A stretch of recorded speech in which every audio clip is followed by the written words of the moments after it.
Iglesia Filadelfia JB. Perfecciona tu vida con la palabra de Dios. Él es quien reina con poder, Creador, su fama eterna es.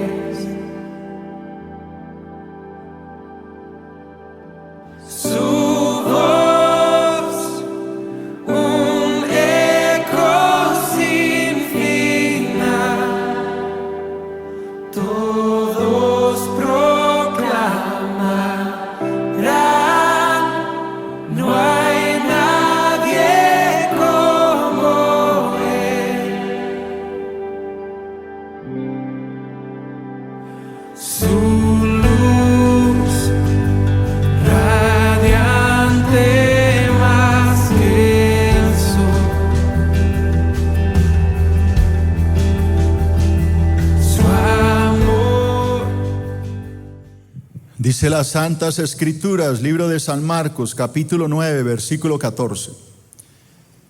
Cuando llegó a donde estaban los discípulos, vio una gran multitud alrededor de ellos y escribas que disputaban con ellos. Y enseguida toda la gente viéndole se asombró y corriendo a él le saludaron. Él les preguntó: ¿qué disputáis con ellos? Y respondiendo uno de la multitud dijo: Maestro, traje a ti mi hijo, que tiene un espíritu mudo, el cual donde quiera que le toma, le sacude y echa espumarajos y cruje los dientes y se va secando. Y dije a tus discípulos que lo echaran fuera y no pudieron. Y respondiendo él les dijo: Oh generación adulta, incrédula, ¿hasta cuándo he de estar con vosotros? ¿Hasta cuándo os he de soportar? Traédmelo. Y se lo trajeron.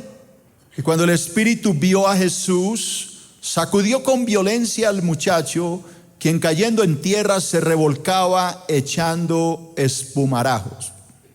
Jesús preguntó al padre: ¿cuánto tiempo hace que le sucede esto? Y él dijo: desde niño. Y muchas veces le echa en el fuego y en el agua para matarle, pero si puedes hacer algo, ten misericordia de nosotros y ayúdanos. Jesús le dijo: si puedes creer, al que cree, todo le es posible. E inmediatamente el padre del muchacho clamó y dijo: creo, ayuda mi incredulidad. Y cuando Jesús vio que la multitud se agolpaba, reprendió al espíritu inmundo, diciéndole: espíritu mudo y sordo, yo te mando, sal de él y no entres más en él. Entonces el espíritu, clamando y sacudiéndole con violencia, salió y él quedó como muerto, de modo que muchos decían: está muerto. Pero Jesús, tomándole de la mano, le enderezó y se levantó. Cuando él entró en casa, sus discípulos le preguntaron aparte: ¿por qué nosotros no pudimos echarle fuera? Y él les dijo: este género no puede salir sino con oración y ayuno. Amén. Padre amado, en el nombre de Cristo, hoy coloco en tus manos esta palabra que vamos a predicar. Te pido que por favor tú nos enseñes las Escrituras y esta palabra sea de gran edificación para toda la iglesia. Bendice, Señor, esta palabra, que el Espíritu Santo sea hablando hoy a través de mi boca. Te lo pido en el nombre de Jesús. Amén y amén. Bueno, amados, el tema para hoy lo he titulado el poder espiritual. Ya ahorita más adelante entenderá el porqué mi título, el poder espiritual. Este pasaje de la Escritura sucedió inmediatamente después de la transfiguración. Ustedes recuerdan que mi último tema, hablé de la transfiguración, cómo el Señor en el monte dejó ver su gloria. Abrió el manto, abrió el velo para que los tres discípulos, Pedro, Jacobo y Juan, pudieran ver lo que había dentro del Señor, su gloria, su poder. El Señor resplandeció, apareció Moisés y Elías, etc. Usted ya sabe eso, yo se lo prediqué. Al otro día, tan pronto termina la transfiguración y ellos bajan del monte, Jesús se lleva una sorpresa. Pues allá abajo del monte había una gran multitud que estaba peleando, discutiendo con los apóstoles que habían quedado abajo. Recuerde, habían subido Jesús y 3 discípulos. Abajo habían quedado 9. Abajo había una disputa, un problema con los escribas, con un padre de familia que estaba molesto porque había traído a su hijo enfermo, atormentado por un demonio que lo maltrataba a este niño desde que había nacido prácticamente. Dice que desde niño le sucedía esto, pero los discípulos no habían podido liberar a este niño. Cuando Jesús llega allá, pregunta qué es lo que pasa, cuál es la discusión. Había una gran multitud de gente. El padre de familia viene a Jesús y le dice: es que traje a ti mi hijo, pero como tú no estabas, entonces le pedí a tus discípulos que lo liberaran, pero no pudieron.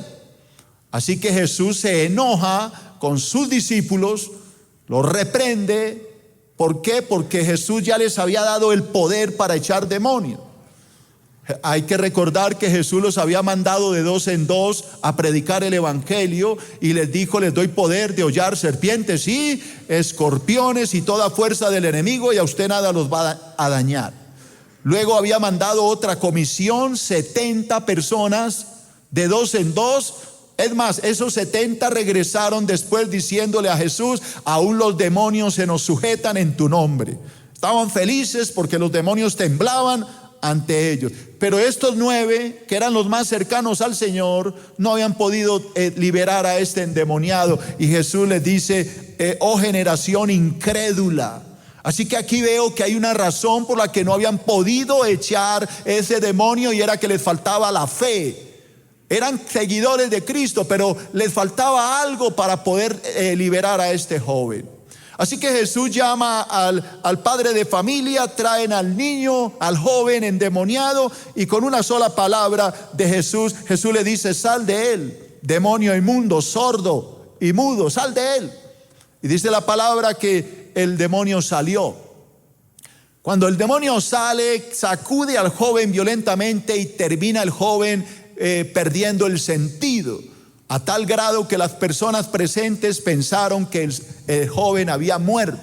Pero no había muerto. El Señor lo toma de la mano, lo levanta y lo entrega perfectamente sano al padre de familia.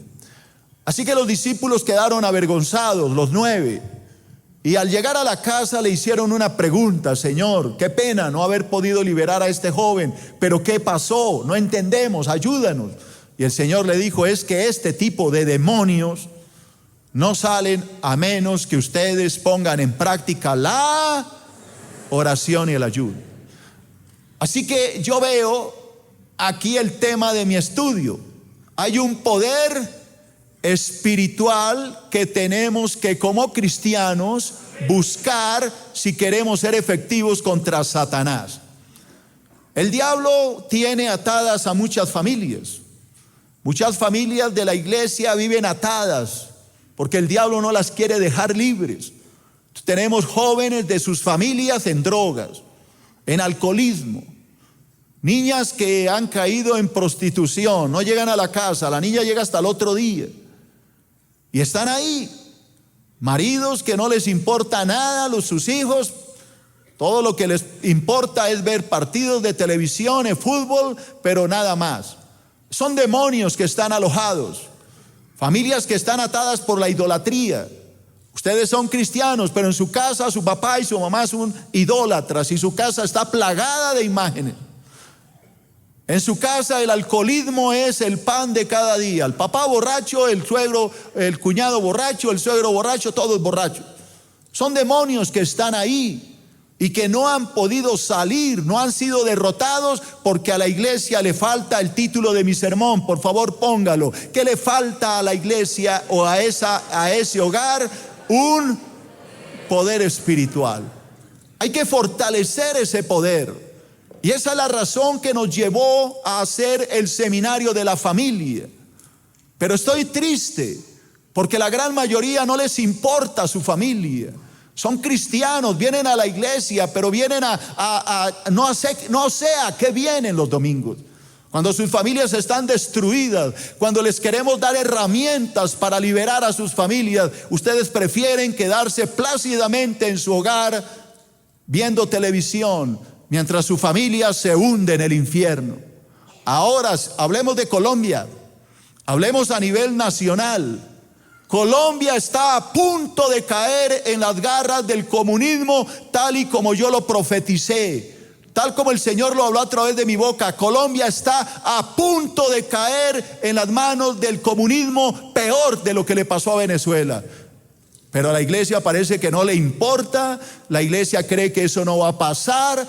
Algo parecido sucedió en Venezuela. Venezuela dijo: eso nunca va a pasar. Aquí en Colombia, en Venezuela no. Eso es en Cuba, que es una pequeña isla, pero en Venezuela eso no puede pasar. No puede pasar. Mire lo que está pasando. Dios mandó profetas a Venezuela para que les anunciara y nadie lo escuchó. Y Dios me ha usado a mí para decirlo y nadie quiere oír. Estamos tratando de darles herramientas, porque si nosotros liberamos la familia, liberamos al país, porque la base de la sociedad es la familia. La familia es lo que tiene que ser restaurada primero.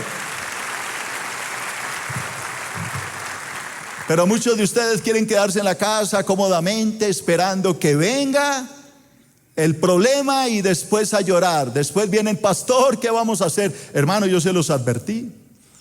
Yo empecé una serie de sermones de madrugada. Somos más de 5,000, pongámosle 5,000, 6,000 personas. Y en esos devocionales solo se unían como 600, 700 de 6,000. Al resto no le importaba. No le importaba, iglesia. No le importaba si el mundo se le va a caer encima, porque no les importa. Yo estoy sintiendo en mi espíritu, como sé que es un problema para mis vecinos la madrugada, lo entiendo. No sé si quieren ustedes unirse conmigo y hacemos unas noches de oración en mi casa. Yo los sigo, lo mismo que hacía, pero no de madrugada, para no afectar a la iglesia, a la gente de mi edificio. Yo me conecto 8 de la noche, de 8 a 9, una hora de oración, nos unimos y clamamos por este país. ¿Quién se uniría conmigo?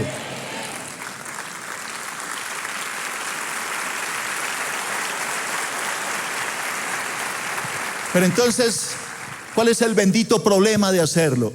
No, pues el pastor lo va a hacer, entonces ya no hay que ir el miércoles. Ese es el bendito problema de la iglesia.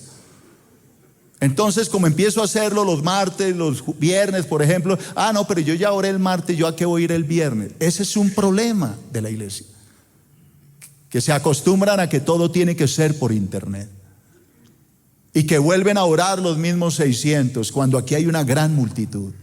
Iglesia de por Dios, escúcheme nuevamente. Hace meses se los dije: Colombia va a terminar peor que Venezuela si la iglesia no hace nada. Y yo quiero librar mi conciencia de que no hice nada. Así que escúcheme. Mañana lunes, 8 de la noche, voy a conectarme vía internet y nos vamos a unir a orar masivamente. Pero no vayan a salir que otra vez son los mismos 600. 8 de la noche, ¿quiénes pueden a las 8? La gran mayoría, pero sí se van a conectar y hacemos una oración por este país para que no caiga en las garras del comunismo? Vamos a terminar peor si no hacemos nada. Así que ¿quién se conecta conmigo mañana? 8 de la noche. No 8:10, ni 8:15, 8 de la noche me estoy conectando y quiero ver que ese marcador de Facebook se dispara a miles de personas. Avísele a sus amigos, vecinos, iglesias, no me importa, pero unámonos y vamos a pelear por nuestro país y vamos a defender este país. Hagámoslo por lo menos el intento.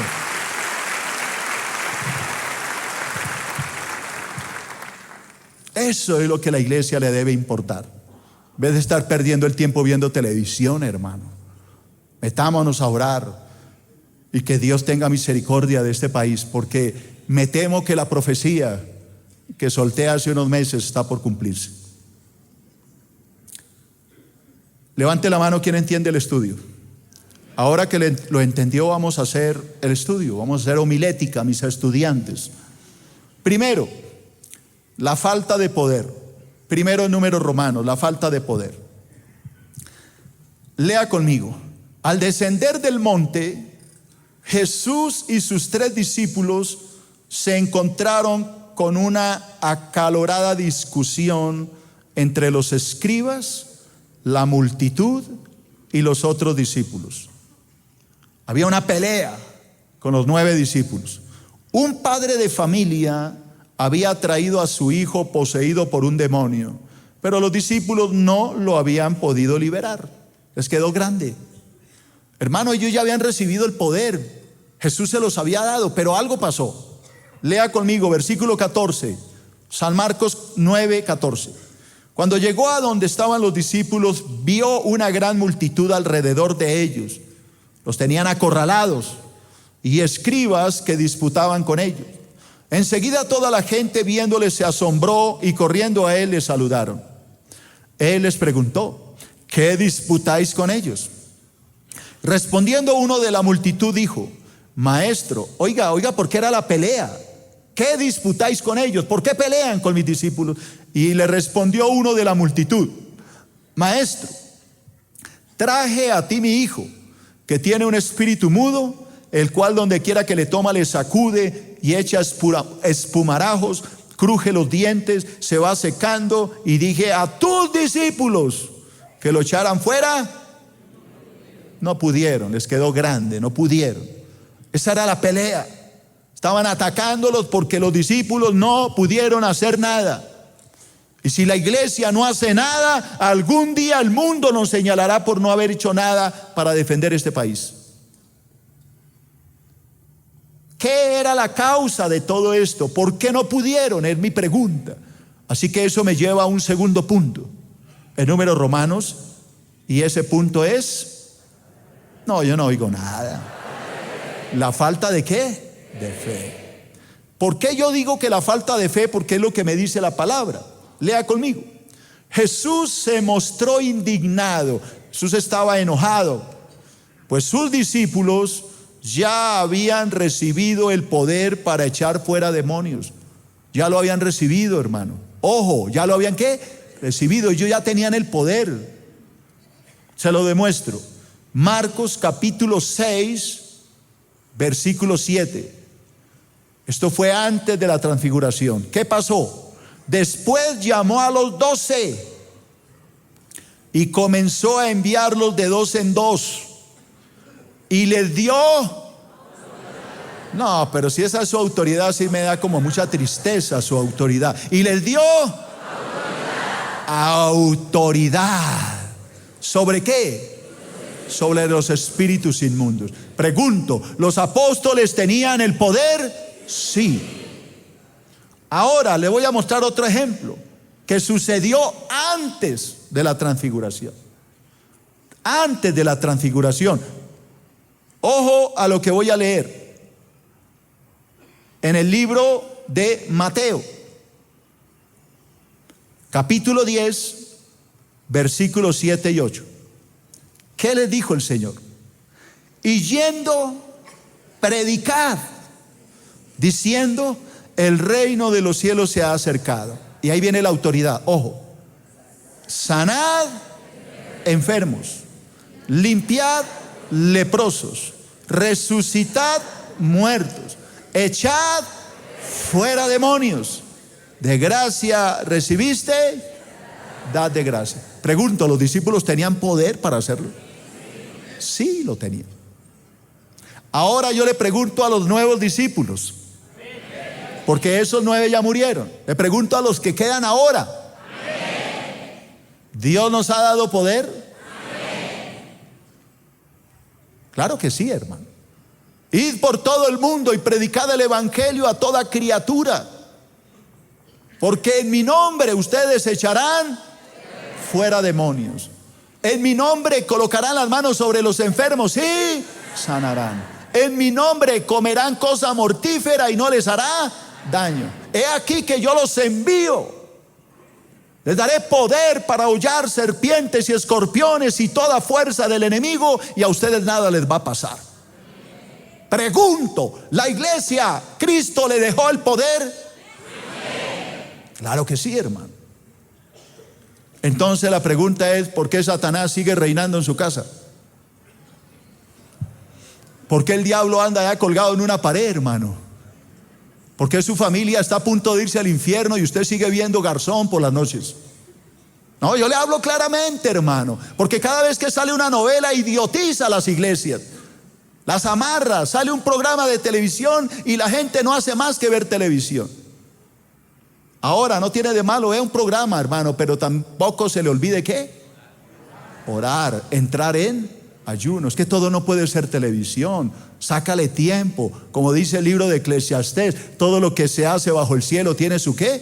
Su hora. Hay un tiempo para ver televisión, pero hay un tiempo también para orar. El problema es que algunos han confundido y solo el tiempo lo tienen para ver televisión, pero orar no, les da pereza, les da jartera, qué aburrimiento. 4 de la mañana, no, pastor, 4 de la mañana tan temprano. Ahora se la pongo más fácil. ¿A qué horas? 8. No, es que a las 8 de la noche, a esa hora están dando este programa. ¿Cómo se llama? No, yo no sé, lo que sea. Y es que me gusta. Ah, bueno, hermano, entonces siga ahí, hermano. Siga ahí. Algunos eran tan descarados que yo hacía el devocional a las 4 y se conectaban a verlo en diferido a las 10 de la mañana. Y decía, estos hermanos sí, pura pereza, hermano. Levantaban a las 9 y veían en diferido y luego colocaban hermoso devocional. Pero hermano, es que no era a las 9 de la mañana, era que había que madrugar y pagar el precio. No lo quieren hacer. Es que esto no se trata de que vea el devocional, esto se trata de que se una. Porque como dice por ahí, una golondrina no llama verano, hay que unirnos. Un tizón unido con otro tizón crea un incendio, hermano. Así que yo espero verlos a todos conectados y no que al otro día empiecen a verlo 3 semanas. Eso no se trata de que yo lo vi, se trata de que nos unamos, de que oremos juntos. Y va a haber el poder que hay en la oración cuando una iglesia se une y cuando una iglesia clama. Entonces la pregunta que yo me hice en mis sermones, ¿por qué los discípulos no pudieron liberar a este hombre? El Señor les dio el poder. ¿Qué les faltó? ¿Por qué no pudieron? ¿Dónde está la otra pregunta? ¿Dónde estaba el poder que Jesús les había dado? ¿Por qué se les perdió el poder? ¿Dónde lo dejaron? Se les quedó en la casa. Y ahí viene mi respuesta. La fe juega un papel muy importante en el momento de utilizar el poder que Dios nos ha delegado. Usted puede tener el poder, el problema es si cree que lo puede usar, ¿no? Entonces está como el cristiano que dice, ¿tiene poder, hermano, para usted? ¿Dios le ha dado a usted poder? Sí, hermano, ayúdeme a orar por esta persona endemoniada. Ay, no, pastor, ¿qué tal que el demonio se me meta a mí? ¿Cuántos cristianos dicen lo mismo? No, pastor, hermano, usted tiene poder, usted es cristiano. Amén, aleluya, gloria a Dios, a su nombre. Hermano, acompáñame, vamos a orar por esta persona, está endemoniada. Ay, no, pastor, está endemoniada. No, qué miedo, qué tal que se le salga el diablo y se me ¿Y cuántos cristianos, cuántos de ustedes dicen lo mismo, hermano? ¿Por qué cree que el demonio se le va a salir a este y meter a usted? Porque usted no tiene fe, hermano. Porque usted tiene el poder, pero no lo tiene ahí parado. Es como el que tiene carro último modelo, ruedas de lujo italianas, Michelin, rin ancho espectacular, un Lamborghini, un McLaren, y lo ve hermoso en el parqueadero. Pero hay un problema. No tiene gasolina. En el país se acabó la gasolina. No hay gasolina. ¿De qué le sirve un Ferrari, un Lamborghini, un McLaren ahí parqueado si usted no tiene con qué moverlo, mijo? Como dicen por ahí, es lo mismo que tener mama pero muerta. Eso no sirve para nada, hermano. ¿Usted qué saca usted con tener el poder si a usted le falta la gasolina para moverse en el poder? Usted necesita fe para poder actuar. Así que mañana voy a ver los hermanos de la fe a las 8 de la noche. Créame que si vuelve a marcar el récord 800 personas, yo no vuelvo a orar con ustedes. Tiene que marcar siquiera unas 2000 como mínimo, de que están realmente deseosos de que Colombia no vaya a caer en las garras del comunismo.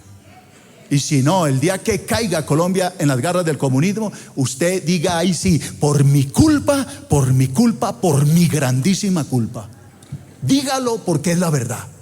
Porque usted no tomó las riendas que Dios le dio, porque Dios nos ha dado el poder de hollar serpientes y escorpiones y toda fuerza del enemigo, y a Colombia nada lo dañará. Hermanos, si en Venezuela hubieran hecho eso, que el Señor habló por algunos profetas, lo hubieran hecho, Venezuela no hubiera caído en las manos del comunismo. Es que detrás del comunismo está el vudú, la santería, el palomonte. Todos estos sectas cubanas están detrás de esto, pero la gente no lo entiende. O sea, lo entiende pero no quiere hacer nada. No, pero eso en Colombia no, en Colombia no va a pasar.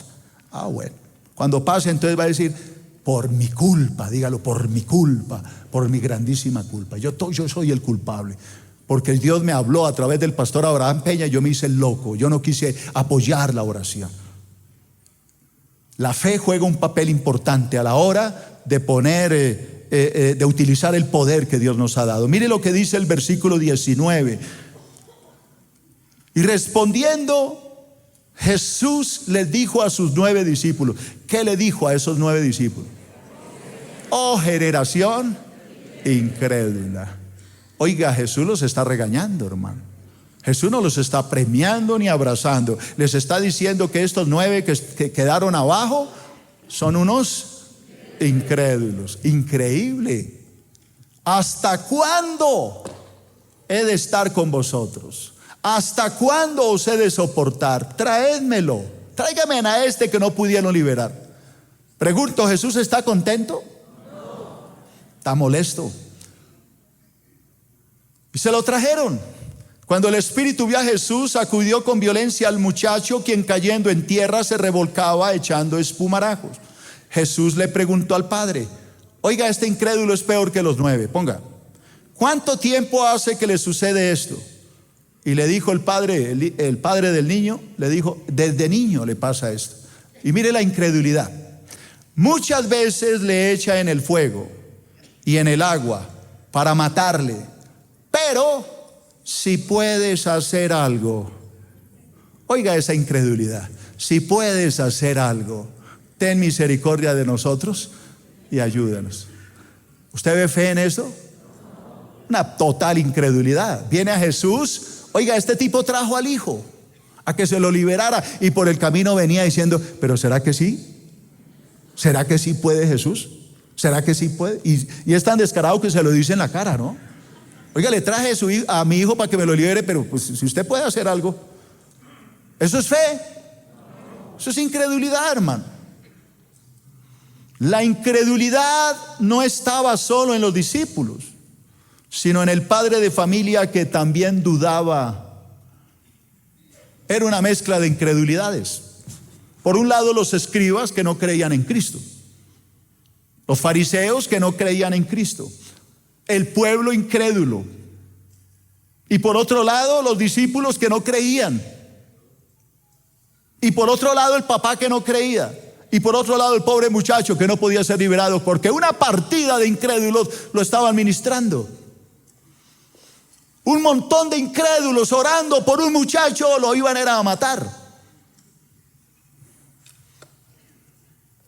Nunca liberarás ni una pulga a menos de que tú creas lo que Dios está haciendo por medio de ti. Marcos 9:23. Cuando el Padre le dice, si puedes hacer algo, ayúdanos, ¿qué le dijo Jesús en el versículo 23? Jesús, ¿qué le dijo? Pero póngale ganas, hola. ¿Qué le dijo? Si puedes creer, al que cree, todo le es posible.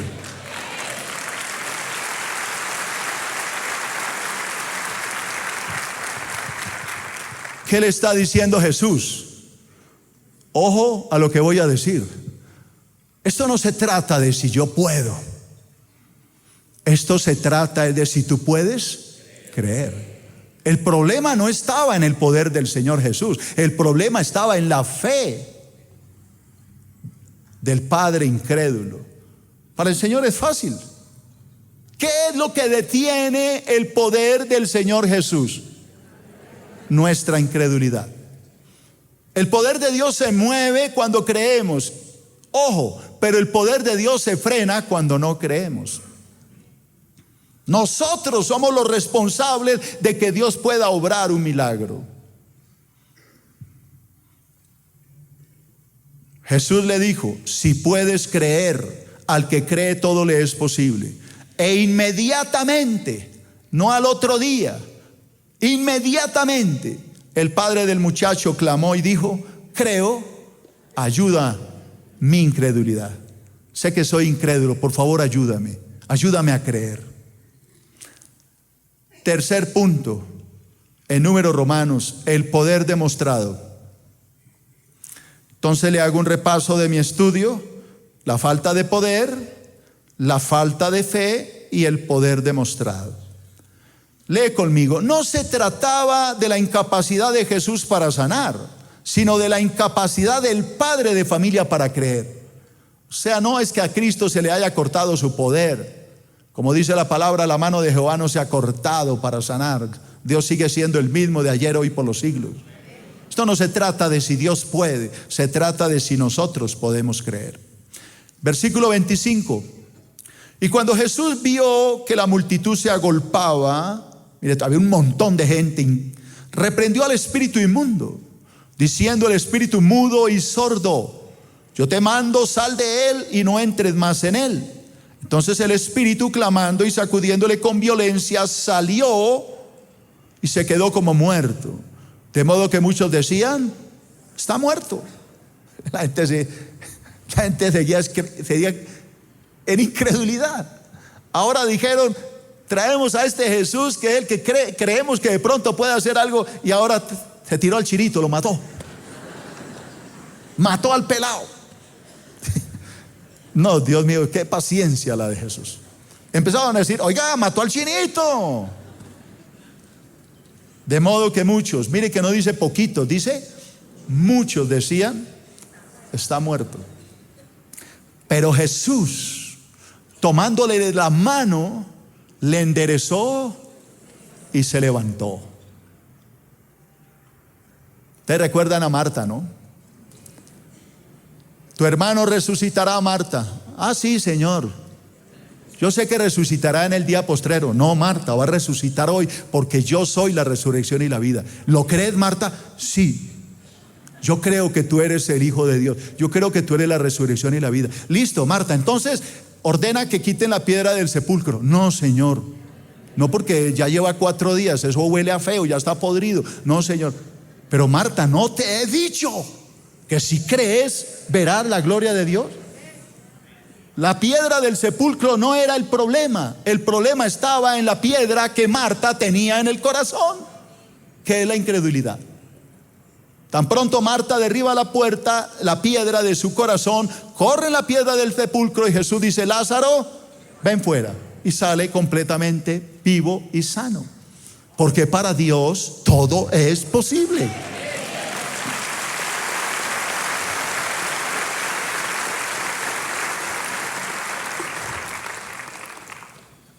Así que hasta ahora hemos estudiado algo para recuperar el poder. ¿Qué es? La fe. Ahora la cuestión es, ¿cómo recupero la fe? Y para allá voy. Cuarto punto. El poder recuperado. El poder recuperado. Lee conmigo. No se trataba de la incapacidad de cuarto, el poder recuperado. Primero, el poder espiritual se pierde cuando no hay oración y ayuno. Ojo, ¿quiénes tienen el poder? No me convencen. ¿Quiénes tienen el poder? La pregunta es, pastor, si bíblicamente yo tengo el poder, ¿por qué ese poder no lo veo en mí? ¿Qué ha pasado con el poder que Dios me dio? Porque bíblicamente todo cristiano tiene poder. Todos, pastor, todos. Entonces, ¿qué es lo que ha hecho que mi poder se pierda? Ahí está la respuesta. El poder espiritual se ha perdido en tu vida, en tu familia, porque en tu casa no hay oración y ayuno. Tú no oras con tu esposa, con tus hijos, jamás te levantas de madrugada a orar, no quieres orar. La iglesia Filadelfia, Jesucristo vive, te convoca a una noche de oración desde la comodidad de tu casa y prefieres ver televisión en vez de conectarte. Tienes internet, pero lo usas para ver pornografía, no para entrar a orar. Por eso no hay poder. Usas el internet para chismosear, el Facebook y hablar y chatear y eso, pero no para lo que de verdad debería servir el internet, que es para unirnos como un solo cuerpo, en un solo espíritu, en una sola mente y guerrear contra el enemigo y vencerlo, porque tenemos las armas de la luz que Dios nos ha dado para vencer las obras de las tinieblas. Poder espiritual se pierde cuando no hay oración y ayuno, hermano. Mire lo que dice el versículo 28 de Marcos 9, que es mi tema. Cuando Jesús entró en la casa, sus discípulos le preguntaron aparte: ¿por qué nosotros no pudimos echar fuera ese demonio? ¿Por qué no lo pudimos echar? ¿Qué pasó, Señor? Tú nos diste el poder, nos diste la autoridad, pero cuando fuimos a usarlo no pasó nada. Y Jesús les dijo: este género demoníaco, satánico, no puede salir sino con oración y ayuno. Hermano, usted no va a enfrentar la santería cubana solamente viniendo el domingo a hacer el papelón de que usted es un cristiano. No vamos a vencer la santería cubana, ni el vudú, ni el palomonte, ni la hechicería, ni la brujería que hace la FARC, el partido de la FARC allá en la Plaza de Bolívar. ¿Quién vio lo que hicieron en los ritos satánicos? ¿Alguien vio eso? Es que a mí a veces me parece que la iglesia anda como por allá en Júpiter. Levante la mano los que supieron el rito satánico que hizo la FARC. Levante la mano los que no tienen ni idea de qué estoy hablando. Tranquilo, hermano, que estamos sondeando. Es que, hermano, más del 90% de la iglesia no sabe lo que hizo la FARC en la Plaza de Bolívar. Entre a internet y coloque así en YouTube: rito satánico de las FARC en la Plaza de Bolívar. Póngalo así y vea lo que hicieron, hermano, allá. Delante de todas las cámaras, lo sacaron en televisión y ninguno de ustedes se dio cuenta. Y la gran mayoría de la iglesia en Colombia no lo sabe, porque la iglesia está dormida. Porque la iglesia anda en un letargo espiritual y no quiere salir de ese sueño. Hicieron un rito satánico delante de toda la comunidad. Las cámaras de televisión lo publicaron, los periódicos lo publicaron, la televisión lo publicó, los noticieros los publicaron. Hicieron un rito completamente diabólico, consagrando este país, con chamanes, con brujos, con hechiceros. Allá los llevaron de la Sierra Nevada, trajeron brujos, hicieron de todo allá para lanzar el partido. Y todo el mundo está convencido que la izquierda son ellos nomás. Ustedes dicen: pero solo sacaron un puntico. No, señor, la izquierda está liderando este país y la gente no quiere entenderlo. Y el día que caigamos, entonces ese día van a decir: Pastor Abraham, Dios lo puso a hablar y nadie escuchó. ¿Cómo podemos vencer estos demonios? Segundo punto: el poder espiritual se fortalece Cuando hay oración y ayuno. ¿Cuando hay qué? Oración y ayuno. Mateo capítulo 14 y versículo 23. Aquí yo quiero comparar a los 9 discípulos con Jesús. Los 9 no pudieron. Jesús llamó al endemoniado, pum, pum, lo liberó, facilito. ¿Pero por qué? Lea conmigo. Despedida la multitud, subió al monte a ver Garzón.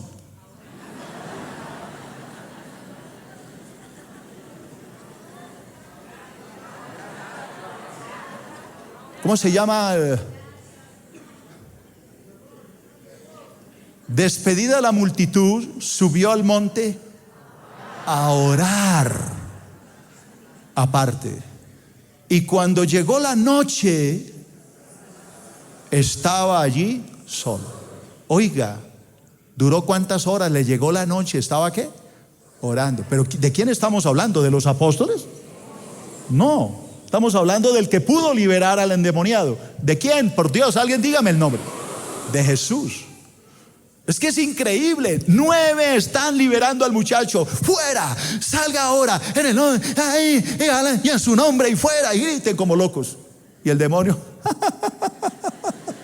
muerto de la risa. Y llega Jesús, lo regaña, tráigame al endemoniado. Demonio sordo y mudo, sal fuera de él. Pum, de una vez, pum, pum, pum. Libre. ¿No le tuvo que sacar un día una pata? Venga mañana, tráigamelo otra vez y le saco la otra pata. Venga la mañana y le saco la mano y por último le saco la cabeza. Porque hay liberaciones de cristianos que duran 8 días. Yo digo, pero ¿cómo es eso? Traen al pobre endemoniado y duran como 20 días echando al demonio. Un día le sacan una oreja, al otro día le sacan la lengua. Y ahí lo van sacando a poquito. ¿Y eso de dónde salió, hermano? Si la Biblia no me dice que el demonio sale por pedazos. El demonio sale en el nombre de Jesús, porque en el nombre de Cristo hay poder.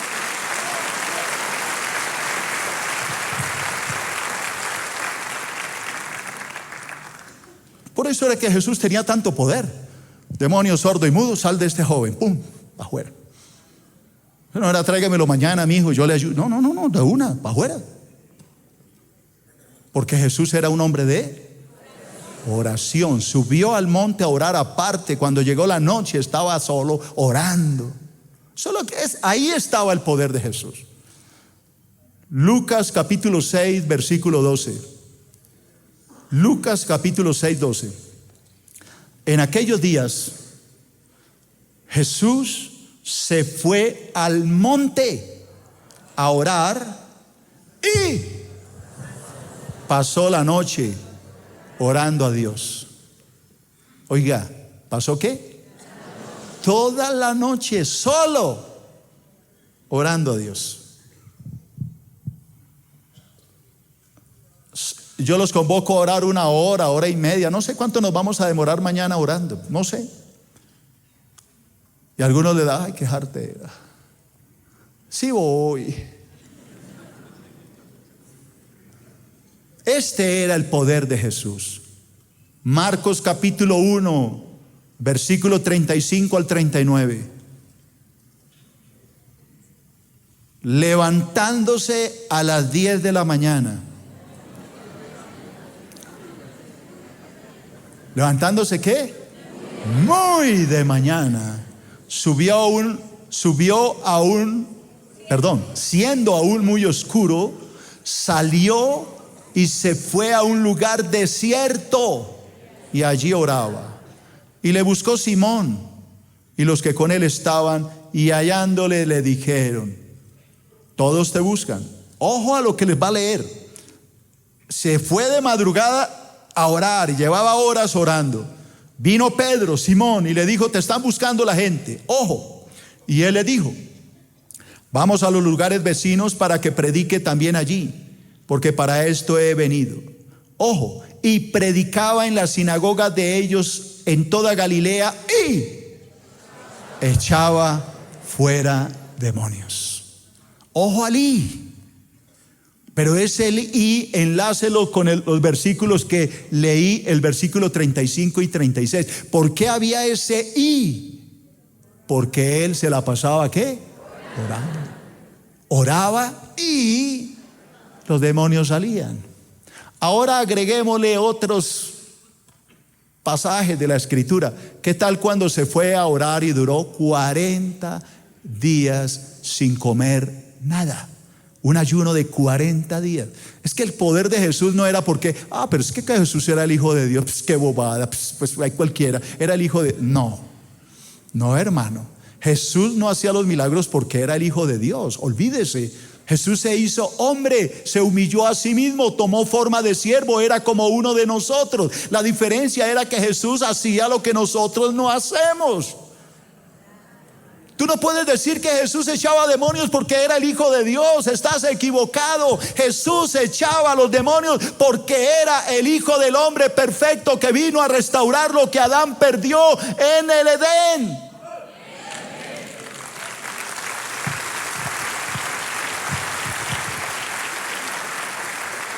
Pastor, o sea que usted me está diciendo que si yo imito a Jesús, me pongo a orar y a ayunar y a meterme con Dios y me consagro a Dios, ¿yo también puedo hacer esos milagros? Sí, porque Jesús dijo: cosas mayores que las que yo hice, ustedes harán, porque yo me voy al Padre y les enviaré el poder para que puedan hacer milagros mayores que los que yo he hecho.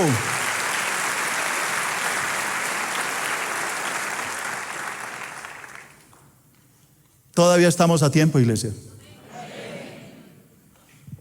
¿Quieren una Venezuela en Colombia? ¿O quieren que Colombia, por el poder de la oración colombiana, Venezuela sea liberada? Paguemos el precio y derrotemos a Satanás. Démosle un aplauso a Dios.